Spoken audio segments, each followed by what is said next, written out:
Assalamualaikum warahmatullahi wabarakatuh. Sebelumnya perkenalkan, saya Wali Siti Amalia. Saya adalah seorang mahasiswa jurusan akuntansi semester 4 yang menempuh pendidikan di Sekolah Tinggi Ilmu Ekonomi Sutradja Subang.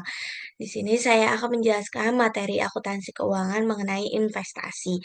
Nah, sebelumnya tujuan saya membuat video ini adalah untuk memenuhi tugas akhir mata kuliah akuntansi keuangan pada semester 4. Nah, di sini sebelumnya saya akan menjelaskan apa sih investasi itu. Investasi adalah penanaman modal baik dalam bentuk uang atau dalam bentuk aset lainnya dengan harapan yaitu memperoleh keuntungan atau manfaat di masa depan. Nah, hal ini dapat berupa pembelian aset seperti saham, properti, atau barang berharga lainnya. Dalam hal ini bisa juga berupa penanaman modal dalam sebuah bisnis. Nah, tujuan utama investasi adalah untuk meningkatkan nilai aset yang dimiliki atau menghasilkan pendapatan tambahan di masa mendatang. Nah, sebelumnya saya di sini akan menjelaskan dua jenis investasi, yaitu investasi obligasi dan investasi saham.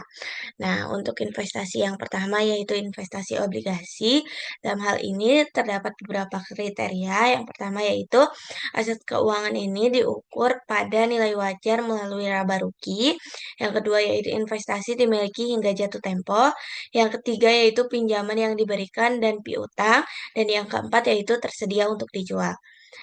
Nah, dalam hal ini terdapat pengukuran awal aset keuangan. Yang pertama yaitu aset keuangan yang diukur pada nilai wajar melalui laba rugi, yaitu dapat dinilai dari nilai wajar atau biaya transaksi dibebankan.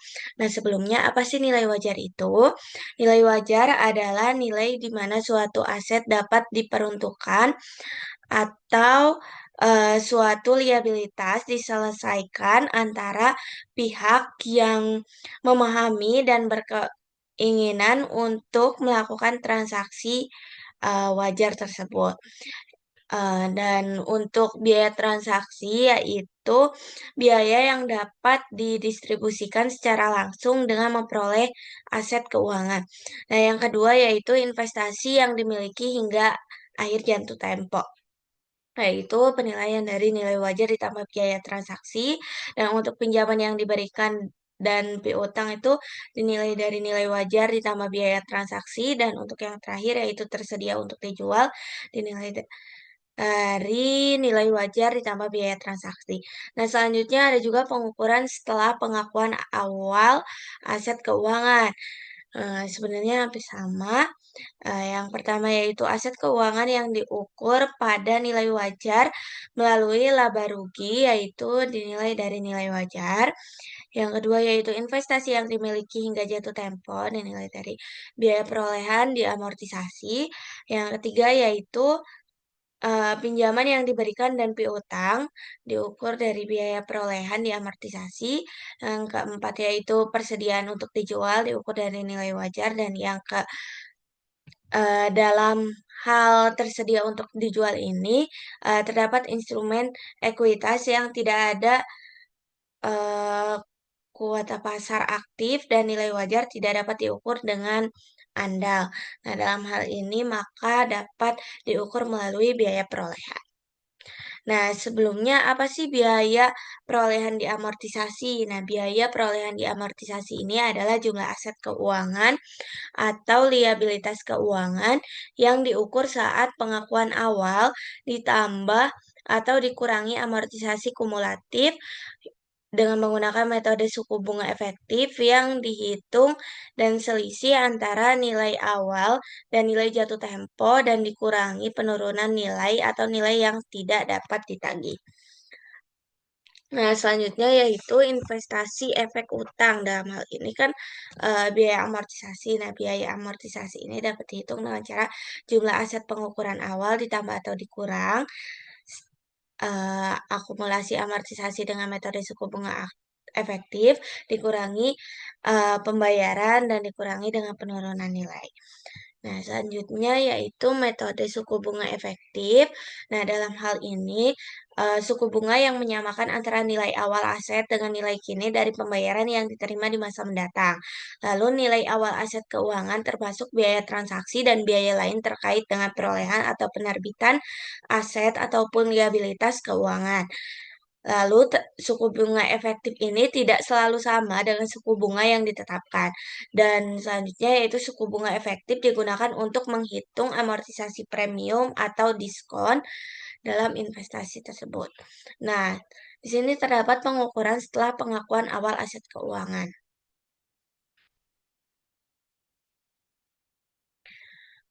Dalam hal ini, investasi yang dimiliki hingga jatuh tempo itu ditambah dengan pinjaman yang diberikan dan piutang, lalu hasilnya yaitu untung atau rugi ketika dihentikan pengakuannya atau mengalami penurunan nilai dan melalui proses amortisasi, lalu akan diakui di laba rugi. Dalam hal ini terdapat aset keuangan yang diukur pada nilai wajar melalui laba rugi, yaitu nilai wajar, dan diakui pendapatan komprehensif lain sampai aset keuangan dihentikan pengakuannya. Dan setelah dihentikan pengakuannya, maka saldo keuntungan atau kerugian kumulatif ini akan direfleksikan ke laba rugi. Dan dalam hal ini yaitu aset tersedia untuk dijual dan penilaiannya yaitu nilai wajar. Next yaitu penyajian efek pada SAK etap. Dalam hal ini ada 3 penyajian. Yang pertama yaitu held to maturity atau biaya perolehan dikurangi amortisasi premi atau diskonto. Yang kedua yaitu trading, yaitu nilai wajar pada tanggal neraca. Dan yang ketiga yaitu available for sale, yang merupakan nilai wajar pada tanggal neraca. Yang next yaitu pengukuran efek akibat perubahan nilai wajar dalam SAK etap. Nah, untuk ketiga kelompok efek tersebut yaitu dividen dan pendapatan bunga termasuk amortisasi premi dan diskonto yang timbul saat perolehan dan laba yang telah direalisasi. Dalam hal ini terdapat laba rugi yang belum direalisasi maka dapat dikumulasikan menjadi 2 yaitu trading dan available for sale. Nah, trading ini diakui sebagai penghasilan, sedangkan available for sale yaitu dimasukkan sebagai komponen ekuitas yang disajikan secara terpisah dan tidak boleh diakui sebagai penghasilan sampai saat laba atau rugi tersebut dapat direalisasi. Next yaitu investasi instrumen utang. Nah, terdapat kontrak pembayaran yang telah ditentukan tanggalnya, yaitu atas pokok utang dan juga bunga. Dalam hal ini, investasi yang dimiliki hingga jatuh tempo tersedia untuk dijual dan aset keuangan yang diukur pada nilai wajar melalui laba rugi. Selanjutnya, di sini terdapat contoh soal. Nah, diketahui bahwa PT Berkah membeli 12.000 lembar obligasi KW dengan nilai par yaitu 15.000 per lembar dan pada tanggal 1 Juli 2010 tingkat bunga kupon sebesar 15% dibayar tiap tanggal 1 Januari dan 1 Juli. Nah, tingkat bunga efektif obligasi sejenis yaitu sebesar 12%. Eh, Lalu obligasi akan jatuh tempo 4 tahun mendatang. Nah, nilai wajar saat penerbitan sebesar eh, 196.401.686,47 rupiah. Nah, untuk nilai wajar per lembar obligasi KW pada tanggal 31 Desember 2010 dan 2011 yaitu masing-masing 16.000 dan 15.950 rupiah. Nah, dalam hal ini untuk pertanyaannya yaitu membuat tabel amortisasi diskon atau premium atas obligasi, lalu buat jurnal pada tanggal 1 Juli 2010, 31 Desember 2010, 1 Januari 2011, 1 Juli 2011, dan 31 Desember 2011. Nah, yang ketiga yaitu sajikan investasi di laporan keuangan akhir tahun 2010 dan 2011, dan yang terakhir yaitu pada tanggal 1 Januari 2012 setelah memperoleh pembayaran bunga, PT Berkah ini menjual sejumlah obligasi dengan harga per lembarnya itu sebesar Rp16.200. Nah, untuk tabel amortisasi bisa kita lihat eh, pada PowerPoint tersebut. Nah, di sini pada 1 Juli 2010 kan saldo investasi awalnya itu Rp196.401.686,47. Nah, dalam hal ini eh, diketahui bahwa bunga yang diterimanya itu 7,5%. Kenapa? Karena dalam perhitungan ini kan sebelumnya itu tingkat bunga kuponnya 15% karena ininya itu dibayarnya itu kan tiap 1 Januari dan 1 Juli, otomatis untuk eh, satu tahunnya tuh kayak si bunganya tuh jadi dibagi dua, jadi 15% dibagi dua yaitu 7,5%. Nah, sedangkan untuk pendapatan bunganya itu masih sama, eh, sama dibagi dua, jadi hasilnya yaitu 6%. Nah, untuk perhitungannya yaitu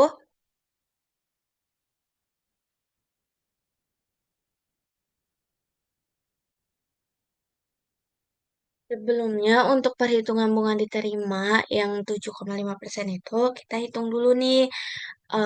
Sebenarnya kita beli si sahamnya tuh berapa nominal keseluruhannya. Kan tadi kita belinya tuh 12.000 lembar. Nah, untuk per lembarnya itu harganya 15.000. Maka kita kalikan saja 12.000 dikali 15.000.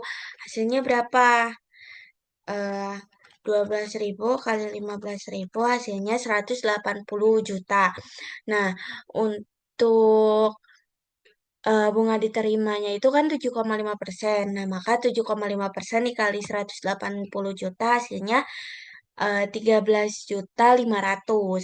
Nah, selanjutnya kita hitung pendapatan bunga yang 6%. Nah, nominalnya itu dari 199.401.686,47 dikali 6%. Hasilnya kita bulatin aja bahwa dua angka di belakang koma, maka hasilnya 11.784.101,19 rupiah. Nah, untuk amortisasi premium berarti itu hasil dari si bunga diterima yaitu 13,5 juta dikurangi si pendapatan bunga yang 11,7 juta sekian. Maka hasilnya 1.700.000 sekian.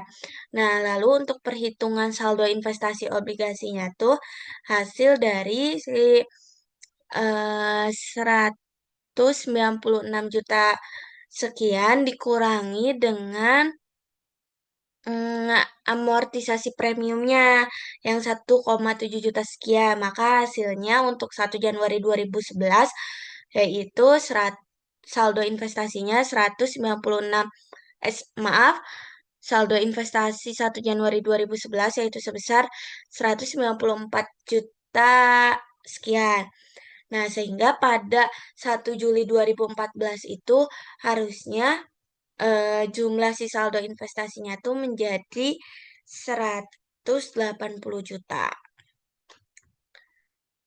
Next, eh, yang kedua yaitu jurnal. Nah, dalam hal ini untuk 1 Juli 2010 kita ambil 1 Juli 2010 saldo investasi yang ini 196 juta sekian pada kas 196 juta sekian. Nah, untuk tanggal 31 Desember 2010 berarti kita ambil yang 1 Januari 2011. Kenapa? Karena eh, lebih mendekati tanggal 1 Januari 2011 yang de- dibandingkan ngambil yang 2010 itu terlalu kejauhan jaraknya. Nah, maka piutang bunganya tuh berapa? Piutang bunga tuh yang bunga diterima yang 13.500.000 dan itu di debit, dan untuk pendapatan bunga di kredit yaitu yang ini 11.700.000 sekian, dan untuk investasi obligasinya tuh berarti kan berkurang tuh, eh nambah nambah 1.700.000 sekian. Nah, untuk selanjutnya berarti pada tanggal 1 Januari 2011 kan kita nerima kas 13.500.000, dan untuk piutangnya berkurang yaitu 13.500.000 juga. Nah, di sini ya diketahui di soal. Nah, kita tuh nih, tingkat bunga bla bla bla bla dibayar tiap 1 Januari dan 1 Juli. Maka di sini kita mendapatkan kas, dan kita mendapatkan kas pada 1 Januari dan 1 Juli. Jumlahnya pasti sama, 13.500.000 sekian. Nah, untuk selanjutnya 31 Desember 2011, kita lihat nih yang lebih mendekati berarti 1 Januari 2012. Bisa dilihat ini 11.500.000 sekian. Nah, di sini ya, 11.500.000 sekian untuk pendapatan bunga.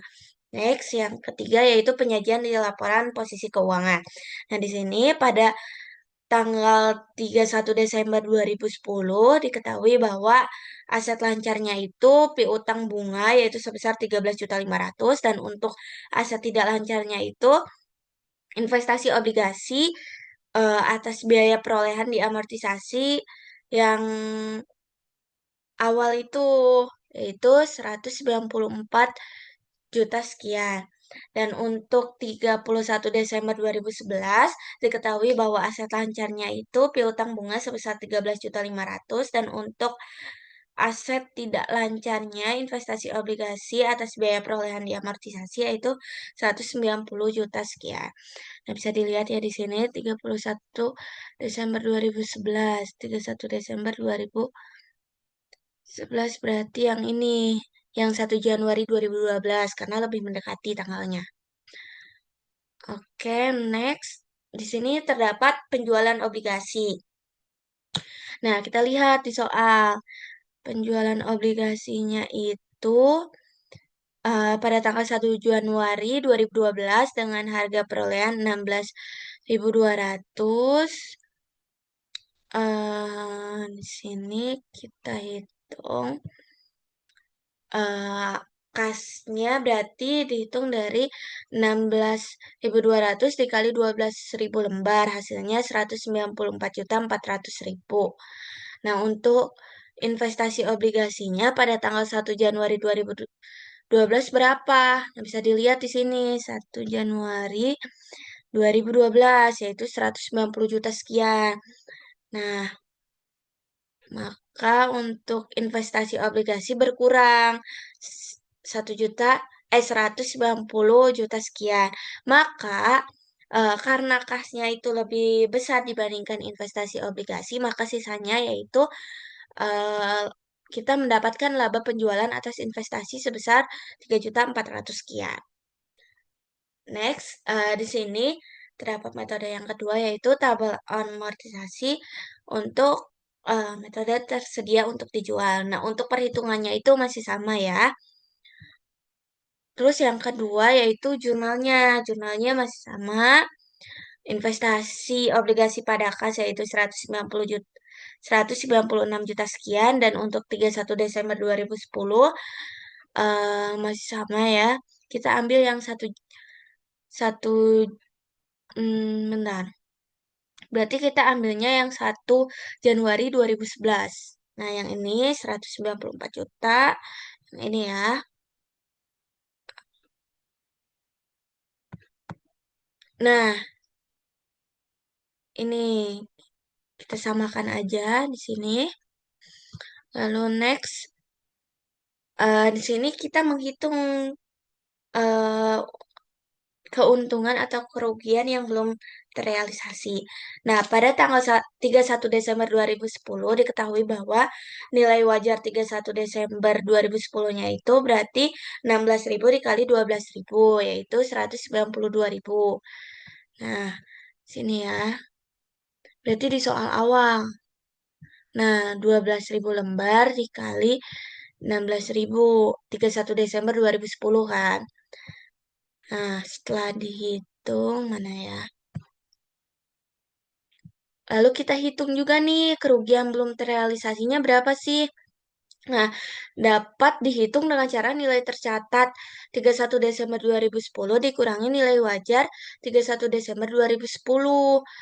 Nah, di sini nilai tercatat 31 Desember 2010-nya berapa sih?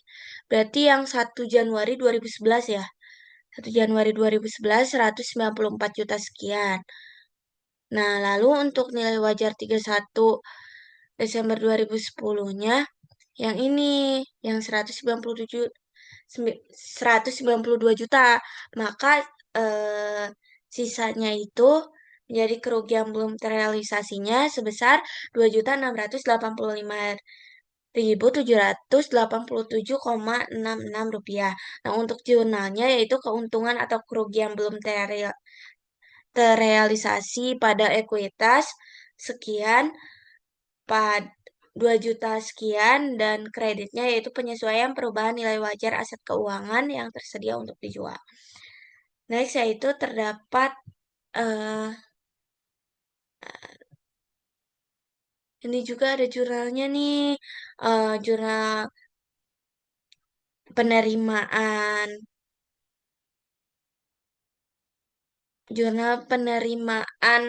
bunga, dan juga eh, otomatis kalau misalnya kita nerima bunga maka si piutang bunganya juga berkurang ya. Nah, tanggal 1 Januari 2011 kita dapat kas pada piutang bunga 13.500.000, dan untuk 1 Juli 2011 berarti kita ngambilnya yang 1 Juli 2011, sedangkan untuk 31 Desember 2011 berarti ngambilnya yang 1 Januari 2012. Next, di sini kita hitung terdapat nilai wajar 31 Desember 2011 yaitu 15.950 dikali 12.000 lembar. Nah, di sini nih. Mana ya? Nah, yang ini. Yang 2011 kan, 15.950 rupiah. Jumlah sahamnya yang kita beli kan tadi 12.000 lembar ya. Nah, maka hasilnya yaitu 191.400.000 rupiah, dan untuk saldo biaya perolehan di amortisasi obligasi 31 Desember 2011, nah berarti ambil yang 1 Januari 2012 ya. 1 Januari 2012. 190 juta sekian kan. Oke, nah lalu untuk nilai wajar dikurangi saldo biaya perolehan di amortisasi. Selisihnya yaitu sebesar 461.048,98 rupiah. Nah, selanjutnya terdapat penyesuaian perubahan nilai wajar aset keuangan yang tersedia untuk dijual yang tadi perhitungannya yang ini. Masukin ke sini. Maka diketahui bahwa keuntungan atau kerugian belum terrealisasi pada ekuitasnya 3.146.836,64 rupiah. Nah, untuk jurnalnya yaitu penyesuaian perubahan nilai wajar aset keuangan tersedia untuk dijual pada keuntungan atau kerugian belum terrealisasi pada ekuitas. Nah, berarti kalau misalnya eh, di ya, jadi next. Nah, di sini terdapat penyajian di laporan posisi keuangan. Diketahui bahwa 31 Desember 2011 aset lancarnya atas piutang bunganya 13.500.000, dan untuk aset tidak lancarnya eh, yaitu investasi obligasi nilai wajar tersedia untuk dijual 192 juta. Nah, untuk ekuitasnya yaitu pendapatan komprehensif lain yang 2.600.000 sekian. Nih ya, yang telah kita hitung sebelumnya yang ini. Nah, terus di sini sedangkan pada 31 Desember 2013 itu aset lancar pada piutang bunganya masih sama 13.500.000 ribu, dan untuk aset tidak lancar yaitu investasi obligasinya yaitu Rp191.400.000, dan untuk ekuitas atas pendapatan komprehensif lain yaitu Rp461.048,98 setelah kita hitung ya di yang sebelumnya tadi. Nah, untuk penjualan aset keuangan pada 1 Januari 2012 kita hitung bahwa kasnya itu kan 16.200 dikali 12 lembar, maka hasilnya Rp194.400.000. Dan untuk kerugian penjualan investasi yang telah kita hitung tadi, di sini ya 3 juta sekian. Lalu untuk keuntungan atau kerugian belum terrealisasi yang tadi nih. Sini yang selisih 461.000 sekian. Lalu di kreditnya yaitu investasi obligasi pada 1 Januari 2012 itu sebesar 190 juta sekian, dan untuk penyesuaian perubahan nilai wajar aset keuangannya berarti yang ini yang 461.000 sekian. Nah, selanjutnya yaitu apabila diukur pada nilai wajar melalui laba rugi, nah untuk tabel amortisasinya masih sama ya. Nah, selanjutnya untuk jurnalnya juga ini masih sama sebenarnya. Terus di sini masih sama ya teman-teman.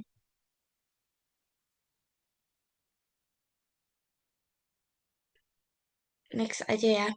Nah, yang kedua yaitu investasi saham atau stok. Nah, dalam investasi saham ini terdapat investasi instrumen ekuitas yang mempresentasikan kepemilikan investor di saham biasa, preferen, atau instrumen modal lainnya.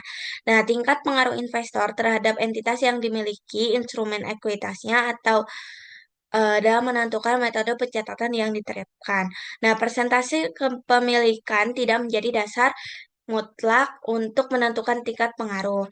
Nah, dalam pengukuran setelah pengakuan aset keuangan yaitu dalam hal ini terdapat metode pencatatan nilai wajar yang diukur pada nilai wajar melalui laba rugi, lalu diakui sebagai pendapatan dividen, dan untuk pengakuan atas laba rugi bersihnya tidak ada, dan untuk keuntungan atau kerugian penyesuaian nilai wajarnya itu diakui dalam laba rugi tahun berjalan untuk penyajian di laporan keuangannya yaitu pada nilai wajar. Nah, di sini ada juga nih, ini masih sama ya. Next aja ya. Nah, untuk pengukuran setelah pengakuan awal aset keuangan, dalam hal ini terdapat berapa metode? Dua ternyata, yaitu biaya dan ekuitas. Nah, untuk biaya, yaitu pengakuan atas dividen tunai yang diperolehnya itu diakui sebagai pendapatan dividen, dan pengakuan atas laba atau rugi bersihnya itu tidak ada, dan untuk keuntungan atau kerugian penyesuaian nilai wajar tidak ada, untuk penyajian di laporan keuangannya itu sebesar nilai pengakuan awal. Sedangkan untuk ekuitas, pengakuan atas dividen tunai yang diperolehnya itu diakui sebagai pengurang investasi, dan untuk pengakuan atas laba atau rugi bersihnya itu diakui sebagai pendapatan di laba rugi tahun berjalan, dan di sini terdapat penambahan. Nah, untuk keuntungan atau kerugian penyesuaian nilai wajar itu tidak ada, dan untuk penyajian di laporan keuangannya yaitu sebesar nilai pengakuan awal ditambah pengakuan laba rugi invest dikurangi sama apa ya, di sini kalau di saya itu kurang terbaca ya teman-teman.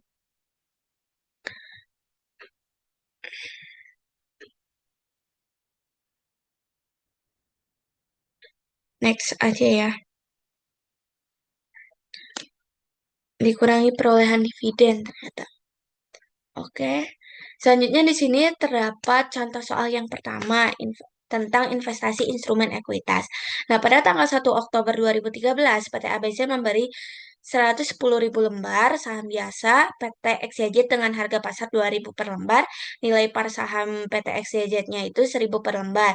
Nah, untuk PT ABC membayar biaya transaksi yang terkait langsung sebesar 6 juta, dan untuk persentase kepemilikan hak hak suara bagi PT ABC-nya itu 10%. Nah, untuk pembelian saham ini tidak menghasilkan pengaruh yang signifikan bagi PT ABC terhadap PT XYZ. Nah, pada tanggal 1 Oktober 2014, PT ABC-nya itu menjual 55.000 lembar saham atau sekitar 50% sahamnya kepada PT dengan harga 2.100 rupiah per lembar dan membayar biaya transaksi sebesar 1,5 juta. Nah, untuk harga pasar per lembar saham XYZ-nya itu pada tanggal 31 Desember 2013 yaitu sebesar Rp2.100 dan untuk 2014-nya itu Rp1.800. Nah, laba bersih PT XYZ tahun 2013-nya itu 400 juta, sedangkan untuk 2014-nya yaitu 600 juta. Nah, untuk dividen tunai yang dibagikan dan dibayarkan PT XYZ tahun 2013 dibagikan dan dibayarnya itu bulan Mei, sama-sama bulan Mei ya untuk 2013 atau 2014. Nah, nominalnya untuk 2013 yaitu 200 juta, sedangkan untuk 2014 yaitu 300 juta. Dua, bedanya cukup besar ya, 100 juta. Nah, untuk tugasnya yaitu buat jurnal selama 2013 dan 2014 di pembukuan PT ABC terkait kepemilikan saham di PT XYZ dan sajikan investasi di laporan keuangan akhir tahun 2013 atau 2014.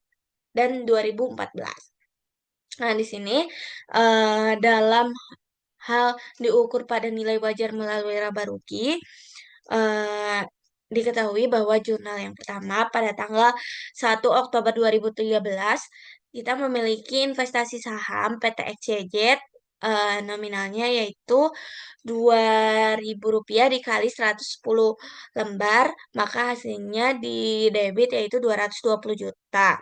Dan untuk beban transaksi investasi saham diketahui di sini ya, mana tadi itu? 6 juta di debit berarti, dan untuk kas yang kita keluarkan yaitu sebesar 206 juta. Nah, selanjutnya yaitu pada tanggal 31 Desember 2013 kita menghitung nih nilai wajarnya berapa. Nah, nilai wajarnya itu 2013 mana ya? Bentar. 2013. Nah, yang ini nilai wajarnya Rp2.100 dikali 110 lembar, maka hasilnya 231 juta. Nah, untuk nilai perolehan awalnya itu kita belinya tuh ini ya, 2.000 dikali 110.000 lembar, maka hasilnya 220 juta. Dan untuk selisihnya maka sebesar 11 juta rupiah. Nah, di sini terdapat jurnalnya itu penyesuaian perubahan nilai wajar aset keuangan yang diukur pada nilai wajar di debit, dan untuk kreditnya yaitu keuntungan atau kerugian belum terrealisasi dalam laba rugi, yaitu nominalnya sama-sama 11 juta. Next, eh, pada bulan Mei 2014 kita memperoleh dividen nih, maka kas itu dapat dihitung dengan cara 10% dikali 300 juta nih. Sini ya. 2014 kita dapat dividen yang dibagikannya itu 300 juta, tapi kita memiliki persentase kepemilikannya itu 10%. Maka 10% dikali 300 juta yaitu 30 juta. Nah, selanjutnya untuk 1 Oktober 2014 kita hitung nih harga jualnya. Harga jualnya mana ya? Nah, baca dulu ya guys. Nilai harga jualnya sama nih 2013 Rp2.100. 2.100 dikali tadi kita jual 50% saham atau sekitar 55.000 lembar, maka hasilnya Rp115.500. Nah, untuk biaya transaksi di soal itu 1,5 juta. Nah, ini ya, 1,5 juta. Maka untuk selisihnya yaitu sebesar 114 juta rupiah. Nah, untuk nilai investasinya itu didapat dari Maaf ini salah ya. Maaf, ini salah, harusnya 220 juta dikali 50%, maka hasilnya 110 juta. Maaf. Nah, maka untuk keuntungan penjualan diketahui 114 juta dikurangi 110, hasilnya 4 juta rupiah.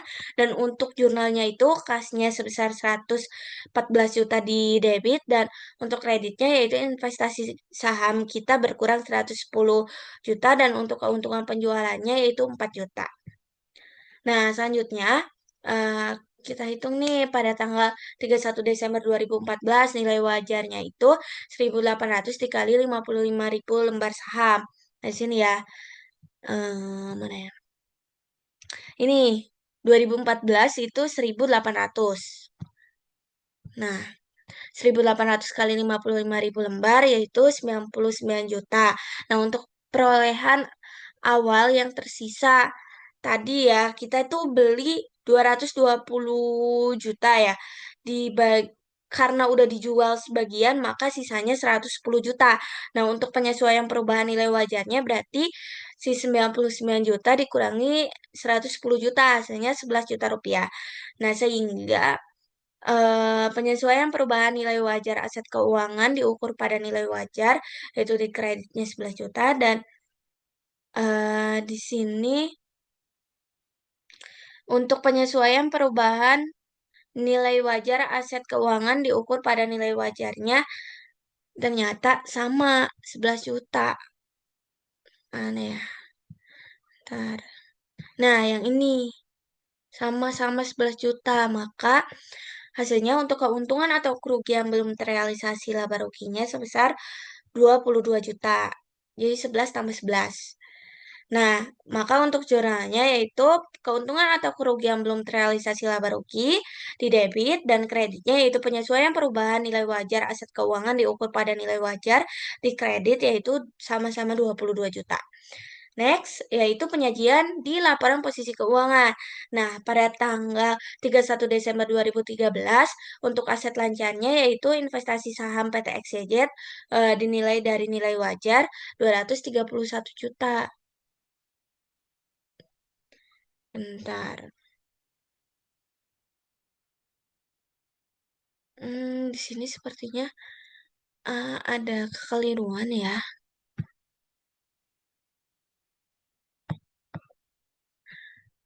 Harusnya di sini tuh ini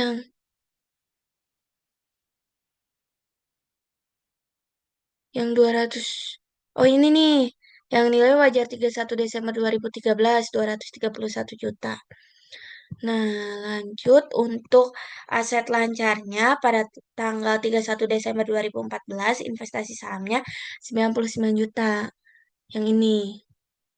Oke, next yaitu akhir periode 31 Desember 2013 untuk pendapatan dan beban lain-lain.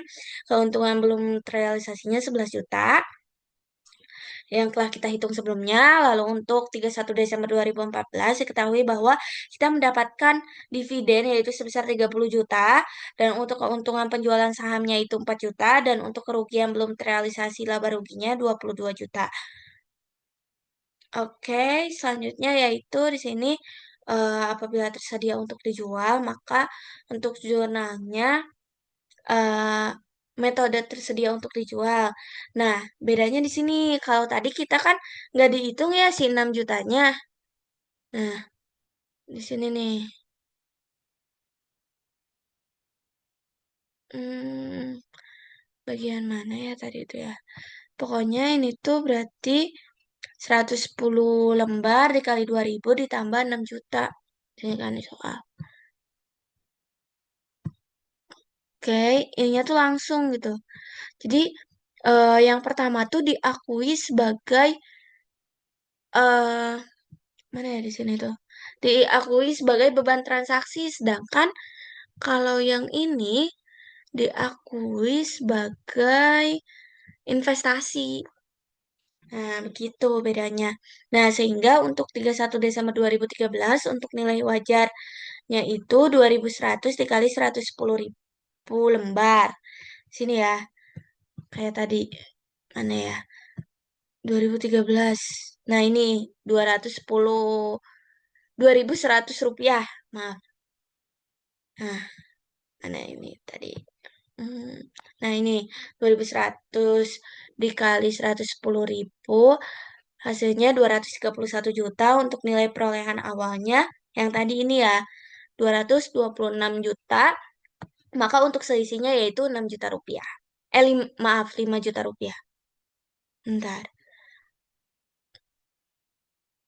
Nah, untuk jurnalnya yaitu penyesuaian perubahan nilai wajar aset keuangan tersedia untuk dijual di debit, dan untuk kreditnya yaitu keuntungan atau kerugian belum terrealisasi, yaitu sama-sama nominalnya 5 juta rupiah. Nah, next untuk Mei 2014, untuk perhitungan pendapatan dividen itu masih sama. Kas pada pendapatan dividen dihitung dengan 10% dikali 300 juta, yaitu 30 juta rupiah. Dan untuk 1 Oktober 2014, yaitu harga jualnya kan 2.100 rupiah. Dikali 55.000 lembar, hasilnya 115.500.000. Dan untuk biaya transaksi tadi kan diketahui di soal 1,5 juta. Nah, maka selisihnya yaitu 114 juta, itu masih sama. Nah, bedanya di sini di nilai investasi. Kalau sebelumnya nilai investasinya tuh hanya diakui 220 juta, si 6 jutanya tuh diakui sebagai beban. Sedangkan kalau dalam metode ini, si 6 jutanya tuh diakui sebagai nilai investasi. Maka keuntungan penjualannya itu hanya 1 juta rupiah. Dan untuk jurnalnya, kita mendapatkan kas sebesar 114 juta di debit. Dan untuk kreditnya yaitu investasi saham, kita berkurang 113 juta. Dan keuntungan penjualan sahamnya di kredit yaitu sebesar 1 juta rupiah. Next, pada tanggal 31 Desember 2014, nilai wajarnya itu kan per lembarnya 1.800 rupiah. Nah, sisanya itu kita 55.000 lembar. Nah, maka jumlahnya itu 99 juta. Nah, untuk nilai perolehan awal tadi kan 226 juta. Nah, sedangkan setengahnya udah dijual nih, maka sisanya 113 juta. Dan untuk penyesuaian perubahan nilai wajarnya itu selisihkan, maka hasilnya 14 juta rupiah. Nah, di sini terdapat juga penyesuaian perubahan nilai wajar aset keuangan tersedia untuk dijual. Dapat dari mana nih nominalnya? Dapat dari sini ya, 5 juta rupiah. Oke, lalu mana tadi itu ya? Dan, nah, sehingga untuk keuntungan atau kerugian belum terrealisasi pada laba ruginya 19 juta rupiah. Dan untuk jurnalnya yaitu keuntungan atau kerugian belum terrealisasi ekuitas ya di debit. Dan untuk kreditnya yaitu penyesuaian perubahan nilai wajar aset keuangan tersedia untuk dijualnya di kredit, yaitu sama-sama sebesar 19 juta rupiah. Yang kedua yaitu penyajian di laporan posisi keuangannya. Nah, diketahui 31 Desember 2013 investasi saham yaitu aset tidak lancarnya sebesar 231 juta, dan untuk ekuitasnya yaitu sebesar 5 juta. Untuk 31 Desember 2014 untuk aset lancarnya investasi saham 99 juta. Nah, selanjutnya pada akhir periode 31 Desember 2013, ternyata terdapat keuntungan yang belum terrealisasi yang tadi, yang 5 juta. Nah, lalu pada akhir periode 31 Desember 2014, diketahui bahwa kita mendapatkan dividen sebesar 30 juta, lalu keuntungan penjualan sahamnya itu 1 juta, dan untuk pendapatan komprehensif lain at- yang itu kerugian belum terrealisasinya 12.500.000. Next, di sini ada soal yang kedua dengan metode ekuitas. Tanggal 1 Oktober 2013, PT ABC membeli 200.000 lembar saham biasa PT XYZ dengan membayar kas sebesar 400 juta. Nah, persentase kepemilikan hak suara bagi PT ABC-nya itu 20%. Nah, untuk pembelian saham ini menghasilkan pengaruh signifikan bagi PT ABC terhadap PT XYZ. Pada tanggal 2 Januari 2015, PT ABC menjual 120.000 lembar saham yaitu dengan harga pasar 4.400 per lembar. Nah, setelah penjualan, PT ABC tidak tidak memiliki pengaruh signifikan lagi terhadap PT XYZ. Dan untuk harga pasar per lembar sahamnya itu pada tanggal 31 Desember 2013 seharga 4.600 rupiah. Nah, untuk 2014-nya itu 4.400 rupiah. Di sini terdapat penurunan harga saham ya.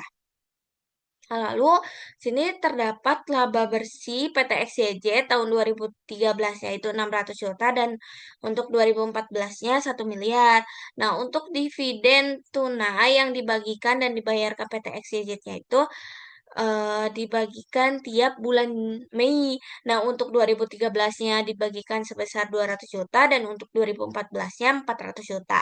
Nah, di sini ada tugasnya yaitu buat jurnal selama 2013 dan 2014 di pembukuan PT Absa terkait kepemilikan saham di PT XYZ, lalu sajikan investasi di laporan keuangan akhir 2013 dan 2014 dan buat jurnal penjualan 2015. Nah, di sini untuk soal tersedia, maaf ya, ini bukan tersedia untuk dijual tapi metode ekuitas. Nah, di sini untuk jurnal yang pertama 1 Oktober 2013.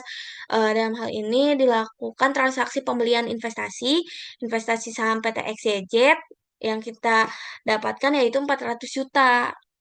Nah, hasil dari sini ya udah ada jumlahnya 400 juta.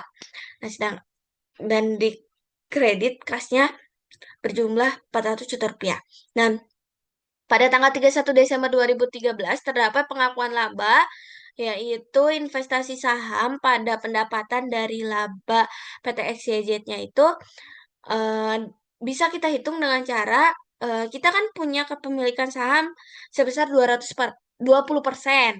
dan pada tahun 2013 ya ini 2013 ya itu di sini nih. Mana ini? Nah, 600 juta. Maka 20% dikali 600 juta hasilnya 120 juta.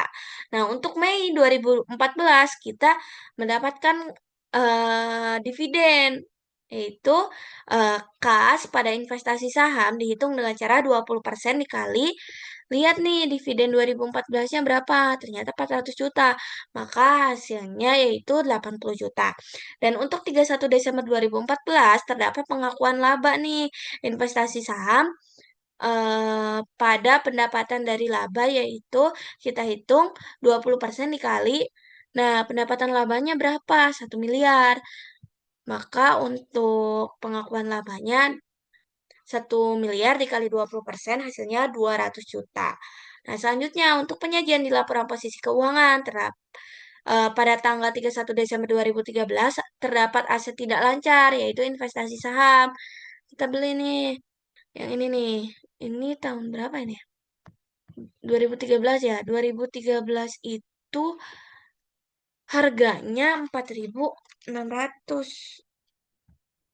Benar. 4.600 dikali berapa ini? 100.000.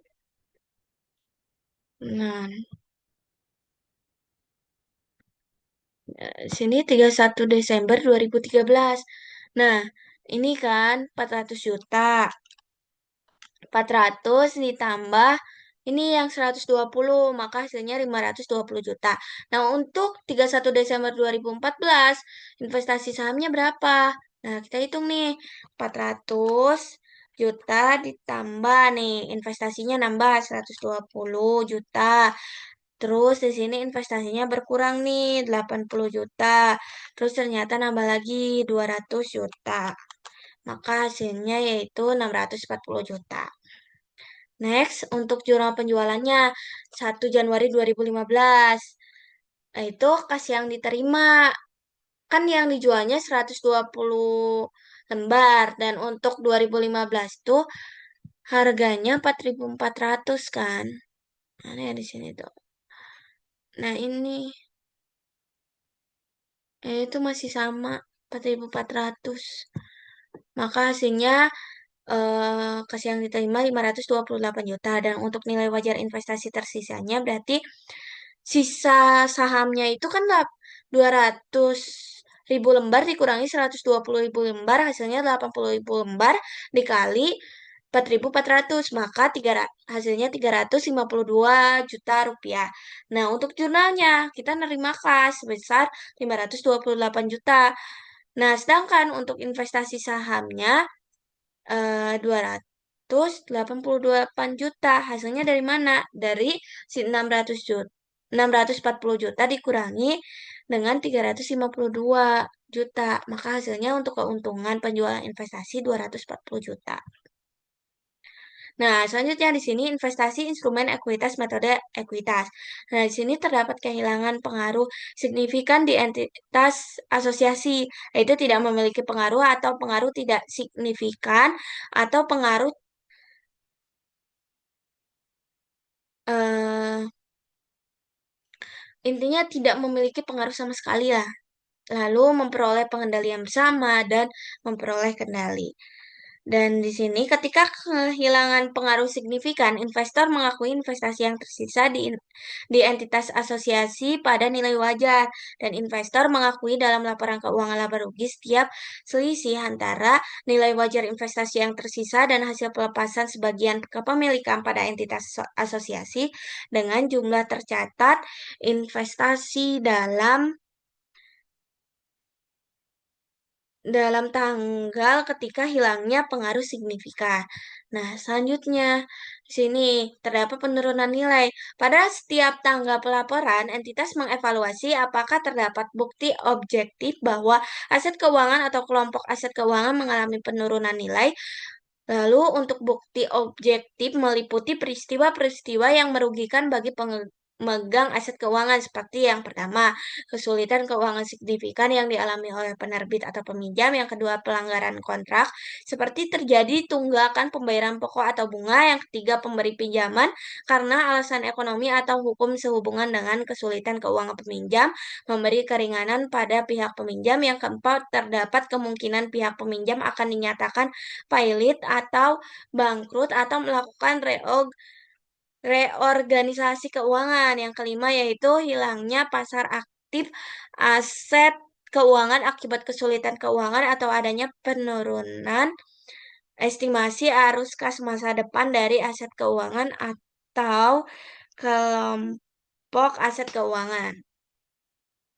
Nah, cukup sekian yang telah saya jelaskan. Mohon maaf apabila ada kesalahan maupun dari penjelasan kalimat atau dari penulisan materi. Eh, Saran dari saya yaitu ayo mulai kelola uang Anda dengan bijak agar keuangan Anda dapat menjadi lebih baik. Terima kasih yang sudah menonton. Jangan lupa like, comment, dan subscribe video saya. Wassalamualaikum warahmatullahi wabarakatuh.